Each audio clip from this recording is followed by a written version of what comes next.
नमस्कार, मैं हूं अखिलेश पांडे और आप देख रहे हैं सी न्यूज़ भारत। वक्त हो चुका है न्यूज़ बुलेटिन का। खबरों के इस बुलेटिन में सबसे पहले बात करेंगे छत्तीसगढ़ की, जहां भारतीय शक्ति चेतना पार्टी द्वारा 3 सूत्रीय मांगों को लेकर अनुविभागीय दंडाधिकारी को सौंपा गया ज्ञापन। साथ ही आगे बात होगी कैमूर की, जहां शहर के विभिन्न जगहों पर महिलाओं द्वारा की गई बट सावित्री की पूजा। साथ ही अगली खबर कौशाम्बी से है, जहां प्रेम प्रसंग के चक्कर में नाबालिग छात्रा ने पिया जहर। और भी तमाम खबरों पर आइए विस्तार से करते हैं चर्चा। खबर छत्तीसगढ़ से जहां एमसीबी जिले के जिला मुख्यालय अंतर्गत आने वाले महेंद्रगढ़ में आमजनों को काफी परेशानी हो रही है, जिसे देखते हुए भारतीय राष्ट्रीय शक्ति चेतना पार्टी के द्वारा 3 सूत्री मांगों को लेकर अनुभागीय दंडाधिकारी को ज्ञापन सौंपा गया, जिसके तहत अतिक्रमण हटाने और पार्किंग व्यवस्था में सुधार करने का उल्लेख किया गया। बता दें कि मुख्य मार्ग से गांधी चौराहे से लेकर मुख्य बाजार तक पार्किंग के अभाव में लोगों को गाड़ियां रास्ते में खड़ी करनी पड़ती हैं, जिससे आवागमन में दिक्कत होती है। साथ ही मांसाहार से संबंधित दुकानों की एक सुसज्जित व्यवस्था की जाए और उन्हें उचित स्थान दिया जाए। वहीं भारतीय शक्ति चेतना पार्टी के द्वारा दिए गए ज्ञापन के बाद अगर कोई कार्यवाही नहीं की जाती है तो भारतीय शक्ति चेतना पार्टी द्वारा धरने पर बैठने की बात भी कही गई है। ज्ञापन दिया जा रहा है, उसका मुख्य उद्देश्य बताएंगे क्या है? आज भारतीय शक्ति चेतना पार्टी के द्वारा जो ज्ञापन दिया गया है, उसका मूल उद्देश्य है ट्रैफिक व्यवस्था को लेकर। जो यह मनेन्द्रगढ़ में ट्रैफिक व्यवस्था पूरा जर्जर रूप से है। उसके पश्चात आपका मेन मार्केट से लेकर रेलवे स्टेशन तक नाना प्रकार के छोटे गाड़ी एवं भारी वाहन खड़ा कर दिया जाता है, जिसके चलते आम पब्लिक को भारी तकलीफ़ों का सामना करना पड़ता है। और साथ में उसके पश्चात मैं कहूँगा कि मेन मार्केट में जो मांस मटन का बिक्री हो रहा है, उसे नगर पालिका के द्वारा दूसरे जगह में व्यवस्थित किया जाए और व्यवस्थित करने के साथ साथ जल्द से जल्द किया जाए, ताकि हम लोग पूजा पाठ वाले भी हैं, उसका दुर्गंध सारे लोगों को अंदर आता है, जिससे लोगों को काफ़ी तकलीफ़ों का सामना करना पड़ता है। और मैं कहूँगा कि जल्द से जल्द इस व्यवस्था को सुचारू रूप से जल्द से जल्द किया जाए। अगर आपकी मांग पूरी नहीं होती है तो आगे क्या रूपरेखा रहेगी आप लोग? आगे अगर हमारी मांग पूरी नहीं होती है तो भारतीय शक्ति चेतना पार्टी यहाँ पर धरना प्रदर्शन करेगी, नशा मुक्ति के लिए रैली भी निकालेगी और साथ में जो आज मांस मटन जहाँ बिक रहा है उसके लिए भी धरना प्रदर्शन करेगी। और हम लोगों तो कर ही रहे हैं काम, इसके साथ सभी लोग मिलकर यहाँ पर जब तक मांस मटन जिस जगह में बिक रही है मेन मार्केट में, उसे हटाया नहीं जाएगा, तब तक हम धरना प्रदर्शन में बैठेंगे। और जो सब्जी मार्केट नगर पालिका की, जैसे आपने मांग की कि एक स्थायी रूप से दिया जाए, नगर पालिका के जो मार्केट में बना हुआ उस जगह स्थायी किया जाए, उसमें आपका क्या कहना है? उसके लिए मैं कहूँगा कि जल्द से जल्द, क्योंकि वहाँ पर जिस तरीके से व्यवस्था है, वहाँ पर मेन बाजार में लाकर लोग मीट को काट रहे हैं और बकरा ये सब काट पीट कर बेच रहे हैं, जिसका दुर्गंध आम पब्लिक के घरों में जाकर फैल रहा है। इसके लिए मैं कहूँगा कि जल्द से जल्द हटाकर उसका दूसरी व्यवस्था किया जाए। नगर निगम आयुक्त महोदय से माननीय उनसे भी निवेदन करता हूँ कि जल्द से जल्द उनका व्यवस्था किया जाए। ठीक है।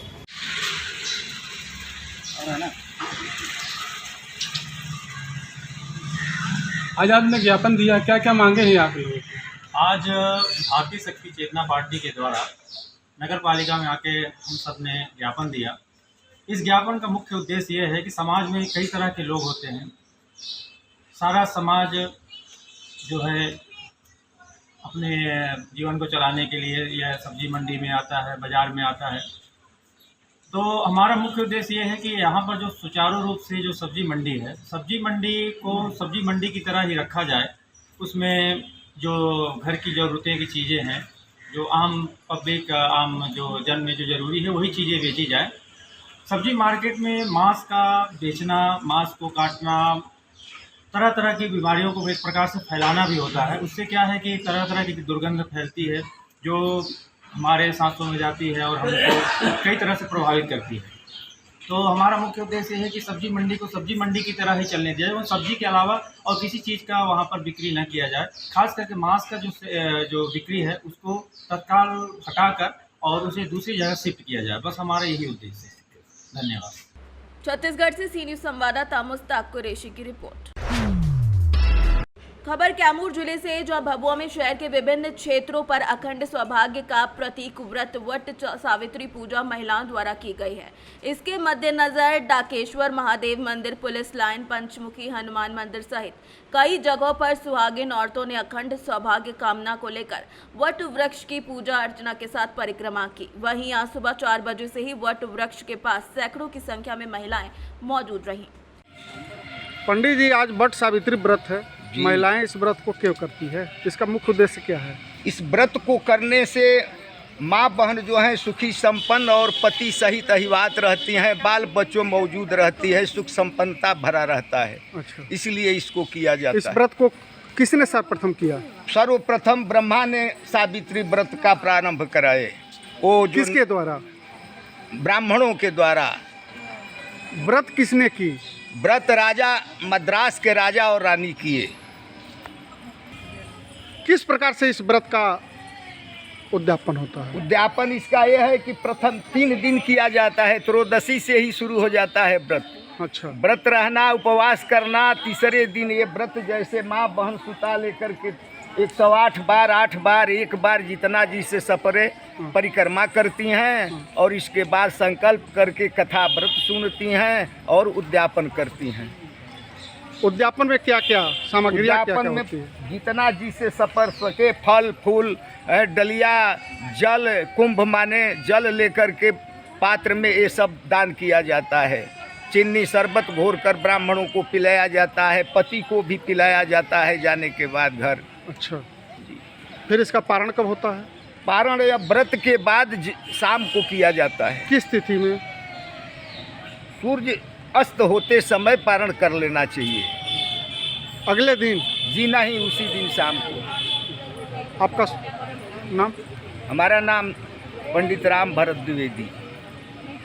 घर यही है, शांति नगर, भभुआ शांति नगर। कैमूर से सीनियर संवाददाता ओम प्रकाश तिवारी की रिपोर्ट। खबर कौशाम्बी से, जहां प्रेम प्रसंग के चक्कर में एक नाबालिग छात्रा ने जहर पी लिया। जहां इलाज के लिए उसको अस्पताल ले जाते समय रास्ते में ही उसकी मौत हो गई। बताया जा रहा है कि नाबालिग 12वीं की छात्रा थी और इसके साथ ही युवक ने शादी का दबाव परिजनों पर भेजा था, लेकिन छात्रा के नाबालिग होने के कारण परिजनों ने शादी से इनकार कर दिया, जिसके बाद छात्रा ने जहर खा लिया। पूरा मामला थाना पश्चिम शरीरा क्षेत्र अंतर्गत का है। जहरीला पदार्थ खा लिया, उसकी मौत हो गई, क्या मामला है? थाना पश्चिम शरीरा क्षेत्र में कल एक सूचना आई थी जिसमें बात बताई गई थी कि एक लड़की ने जहर खा लिया है और उसकी मृत्यु हो गई है अस्पताल में। पुलिस मौके पे गई। पुलिस ने जो जांच पड़ताल करी है उस आधार पे ये तथ्य प्रकाश में आया है कि लड़की किसी लड़के से प्रेम करती थी और उस प्रेम संबंध में अपने किसी अंतर्द्वंद के कारण उसने 2-3 लोगों के सामने ही जहर मिला के बोतल में पानी पी लिया है, जिस कारण उसकी मृत्यु हुई है। बॉडी पोस्टमार्टम के लिए गई है, मुकदमा पंजीकृत कर लिया गया है। शीघ्र इसकी जो विधिक प्रक्रिया है पूरी कर ली जाएगी। एक युवक का नाम भी ले रही है जिसका वीडियो वायरल हो रहा है। हाँ, उस युवक को भी अरेस्ट कर लिया गया, हिरासत में लिया गया, पूछताछ जारी है। जो सच्चाई होगी उस पर हम कार्रवाई करेंगे। कौशाम्बी से सीनियर संवाददाता हर्षित मिश्रा की रिपोर्ट। खबर उन्नाव से, जहां बालिकाओं को अच्छी शिक्षा मुहैया कराने के उद्देश्य से 2013 में जिला अल्पसंख्यक कल्याण विभाग के द्वारा एक राजकीय बालिका महाविद्यालय के निर्माण की कार्य योजना बनाई गई थी। वहीं 2016 में इस महाविद्यालय को बचाने के लिए पहली किश्त भी जारी कर दी गई, लेकिन 8 साल बीत जाने के बाद भी कॉलेज अपनी बदहाली पर आंसू बहा रहा है। इतना समय बीतने के बाद भी कॉलेज बनकर तैयार नहीं हुआ है। कॉलेज में बालिकाएं तो आज तक पढ़ने नहीं आई, लेकिन ये महाविद्यालय आवारा जानवरों के लिए आश्रय स्थल बना हुआ है। बता दें कि 4,77,00,000 की लागत से इस राजकीय बालिका महाविद्यालय का निर्माण होना था, लेकिन 8 साल बीत जाने के बाद भी ये महाविद्यालय बनकर तैयार नहीं हो सका। जो निर्माण हुआ वो भी जर्जर हो गया। वहीं जब इस मामले पर जिला अल्पसंख्यक कल्याण विभाग के अधिकारी से बात की गई तो उनका कहना है कि कार्यदायी संस्था का पूरा भुगतान कर दिया गया है। उसके बाद कार्यवाही संस्था ने एस्टीमेट बना लिया है, जिसको लेकर उसके पास भेजा जाएगा। वहां पर वो लंबित है। अब देखना ये होगा कि कब तक महाविद्यालय बनकर तैयार होता है। राजकीय बालिका डिग्री कॉलेज का निर्माण होना था आपके विभाग के द्वारा, कब इसका शुरुआत होनी थी और कितना धन इसके लिए जारी किया गया? बालिका डिग्री कॉलेज, राजकीय बालिका डिग्री कॉलेज स्वीकृत हुआ था 2016 में, वर्ष 2016 में, और इसकी जो अनुमोदित धनराशि है वो 477.51 लाख है और अवमुक्त धनराशि भी 477.51 लाख है। CNDS इसकी कार्यदायी संस्था है जिसमें इसका निर्माण करना था और उन्होंने 477.51 लाख जो कि कुल अवमुक्त धनराशि थी, यही अनुमोदित थी, उसको इन्होंने उपभोग करके उससे कंस्ट्रक्शन का काम करके उसका उपभोग प्रमाण पत्र जो है वो प्रेषित किया था, जो कि तत्कालीन DMO द्वारा प्रेषित किया जा चुका है निदेशालय में। उसके उपरांत इन्होंने एक पुनरीक्षित प्राक्कलन प्रस्तुत किया था 971.9 लाख का, जो कि तत्कालीन जिलाधिकारी महोदय के हस्ताक्षर से शासन को प्रेषित किया जा चुका। आज क्या स्थिति है? इसमें जो कार्य हुआ है वो अभी जैसे चिनाई एवं छत का कार्य पूर्ण हो चुका है, प्रथम तल के छत का कार्य हो चुका है, बाउंड्री वॉल में चिनाई का कार्य 450 मीटर तक पूर्ण किया जा चुका है। तो अब ये जो रीएस्टिमेशन गया था वो वहाँ पे भेजा जा चुका है, इसके आगे जैसे कार्रवाई होगी। उन्नाव से सी न्यूज संवाददाता अजय कुमार की रिपोर्ट। उत्तर प्रदेश में पुलिस को मित्र पुलिस नाम दिया गया है। इतना ही नहीं, सूबे के मुखिया योगी आदित्यनाथ ने भी संबंधित अधिकारियों से जनता से मित्रवत व्यवहार करने का आदेश दिया था, लेकिन इसके विपरीत शिकायत करने के लिए थानों में शिकायतकर्ताओं को घंटों रोके रखा गया और फिर शिकायतकर्ताओं से शिकायती पत्र लेकर जांच की बात कहकर उसे चलता कर दिया जाता है। ऐसा ही ताजा मामला बांगरमऊ कोतवाली क्षेत्र के आलमपुर रेतवा से आया है, जहाँ कानपुर निवासी शिकायतकर्ता अंजू बागड़ की आलमपुर रेतवा में मुख्य मार्ग पर जमीन है, जिस पर 20 साल से वहां रहकर उसने एक गोदाम बना रखा है। साथ ही पूरी भूमि पर बाउंड्री वॉल भी बनाई है। वहीं गुरुवार को दबंगों द्वारा बाउंड्री वॉल को गिरा दिया गया, जबकि उस भूमि के सापेक्ष शिकायतकर्ता को न्यायालय से स्थगन आदेश प्राप्त हुआ है। शिकायतकर्ता की माने तो जब दबंग पुलिस पर बने गोदाम और बाउंड्री वॉल को धराशाही कर रहे थे, उसी वक्त मौके पर पुलिस की गाड़ी भी खड़ी थी, लेकिन पीड़ित द्वारा कोतवाली में शिकायती पत्र देने के बाद भी दबंगों पर कोई कार्यवाही नहीं की गई। अब सवाल उठता है कि जब न्यायालय से स्थगन आदेश प्राप्त है तो ऐसे में बाउंड्री वॉल तोड़ने का आदेश कैसे मिल गया। उन्नाव से सी न्यूज संवाददाता सुशील की रिपोर्ट। खबर एटा से है, जहां कोतवाली नगर और मलावन थाना क्षेत्र और सटीक थाना पुलिस की गौ तस्करों के साथ झड़प हो गई। बताया जा रहा है कि ये गौ तस्कर एटा में तीसरी बार गौ कशी की घटना को दोहराना चाहते थे। दोनों गौ तस्कर सटीक थाना क्षेत्र से मलावन गौ कसी करने की आए थे। इंस्पेक्टर कोतवाली नगर डॉक्टर सुधीर कुमार सिंह और सटीक और मलावन पुलिस की मिली खबर एटा से, जहां कोतवाली नगर और मलावन थाना और सटीक थाना पुलिस की गौ तस्करों के साथ झड़प हो गई। बताया जा रहा है कि ये गौ तस्कर तीसरी बार इस घटना को दोहराना चाहते थे। दोनों गौ तस्कर सटीक थाना क्षेत्र के मलावन करने गौकसी की घटना को अंजाम देने आए थे। इंस्पेक्टर कोतवाली नगर डॉक्टर सुधीर कुमार सिंह और सटीक और मालवान पुलिस को ये सूचना मिली कि तस्कर तीसरी बार गौकशी की घटना को दोहराने के लिए आए हैं। गौ तस्करों को पकड़ने के लिए कोतवाली नगर पुलिस द्वारा नाकेबंदी कर चेकिंग करते वक्त गौ तस्करों ने पुलिस पर फायरिंग कर दी। मलावन थाना के बाबली नहर पर नाकाबंदी कर चेकिंग करते वक्त पुलिस की भी फायरिंग हुई। गौ तस्करों के द्वारा की गई फायरिंग में एक सिपाही के पैर में भी गोली लगी। कोतवाली नगर इंस्पेक्टर डॉक्टर सुधीर कुमार सिंह और सटीक और मलावन पुलिस ने मौके पर मौजूद दोनों गौ तस्करों को झड़प के बाद गिरफ्तार कर लिया है। झड़प में पकड़े गए दोनों गौ तस्कर नजीम और सलमान तीसरी बार इस घटना को अंजाम देना चाहते थे। बता दें कि झड़प के बाद घटना स्थल का निरीक्षण करने पहुंचे एएसपी धनंजय सिंह कुशवाहा और सीओ सिटी विक्रांत द्विवेदी। झड़प में घायल हुए राहुल कुंटल सिपाही और एक गौ तस्कर को एटा मेडिकल कॉलेज में हालचाल जानने एसएसपी उदय शंकर सिंह पहुंचे। कप्तान साहब, गौ तस्करों का एनकाउंटर हुआ है, क्या पूरा मामला है? दिनांक 1 व 2 मई को थाना कोतवाली देहात क्षेत्र के गांव पवास व लक्ष्मीपुर में गौवध की घटना में वांछित चल रहे 2 सातिर अभियुक्त जो आज थाना सकेट क्षेत्र में गौवध के उद्देश्य से रेकी करने आए थे, पुलिस को इसमें सूचना समय से प्राप्त हो गई। पुलिस ने इनकी घेराबंदी की। इसमें एक अभियुक्त के द्वारा पुलिस पर जवाबी फायरिंग की गई। आत्मरक्षार्थ पुलिस के द्वारा की गई फायरिंग में एक अभियुक्त घायल हुआ है और एक भागते समय गिरफ्तार किया गया है। उल्लेखनीय है कि इनमें से एक अभियुक्त जनपद कासगंज और एक अभियुक्त दिल्ली का रहने वाला है। क्या कोई आर्म्स बरामद हुआ इनके पास से? इनके कब्जे से मोटरसाइकिल, अवैध असलहे और अन्य उपकरण बरामद हुए। कुछ और भी क्या अभी गिरफ्तार हैं जिनकी शेष है गिरफ्तारी? अभी और लोग भी वांछित चल रहे हैं, पुलिस को उनकी गिरफ्तारी के प्रयास जारी है। एटा से सी न्यूज संवाददाता कौशल प्रताप सिंह की रिपोर्ट। खबर गोंडा से, जहां गोंडा के दिग्विजय सिंह हॉस्पिटल के संचालक डॉक्टर डीएन सिंह के ऊपर एक मुकदमा दर्ज हुआ। महिला के इलाज में लापरवाही बरतने पर डॉक्टर के खिलाफ ये मुकदमा पंजीकृत किया गया है। ऑपरेशन के दौरान गलत तरीके से ठंडा खून चढ़ाने से महिला की मौत हो गई थी। जनपद के प्रतिष्ठित डॉक्टर डीएन सिंह के खिलाफ मुकदमा दर्ज हुआ।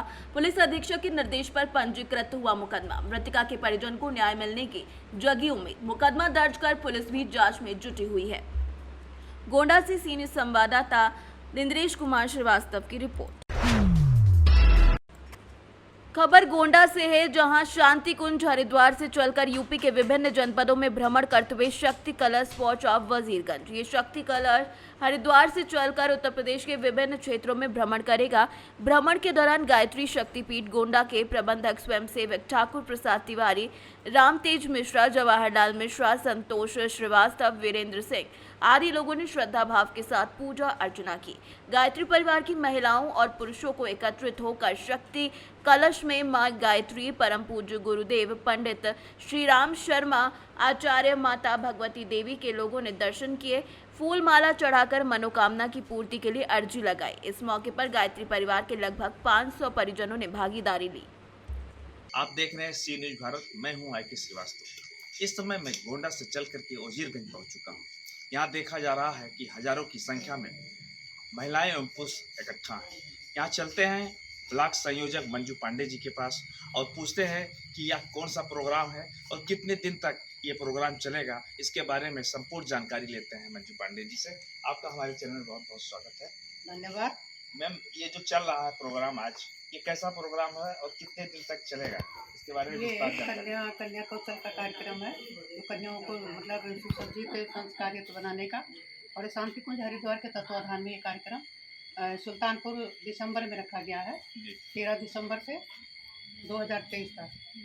और बहुत ही महत्वपूर्ण कार्यक्रम है। आज हमारे वजीरगंज थाना के बगल जो दुर्गा माता का मंदिर था, वहाँ पे कार्यक्रम का आयोजन रखा गया और बहुत ही सुंदर आयोजन मतलब कार्यक्रम हुआ। इतना अच्छा कार्यक्रम हुआ, ये सब मतलब देखने लायक था।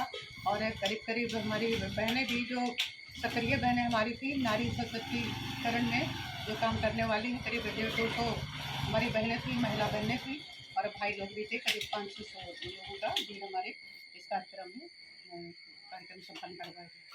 ये रथ ये कहाँ से आया है और कहाँ तक जाएगा, इसके बारे में जानकारी? ये रथ डायरेक्ट शांति कुंज हरिद्वार से चलता हुआ सुल्तानपुर वहाँ अपना प्रस्थान किया, पार्थिव हुआ वहाँ, और फिर सुल्तानपुर से जहाँ पे कार्यक्रम का आयोजन रखा गया है दिसंबर वाला, और वहाँ से चलते चलते फिर ये पूरे भारत का भ्रमण करते हुए हमारे वजीरगंज दुर्गा मंदिर में आया। हम लोग के संपर्क में हम लोग का सौभाग्य प्राप्त हुआ रथ का दर्शन और जी माता जी का दर्शन करना। हमारे दर्शकों को आप ये बताएं, मेरे कहने का मतलब ये है कि शाम 5 बज गए हैं, अब ये कलश कहाँ जाएगा?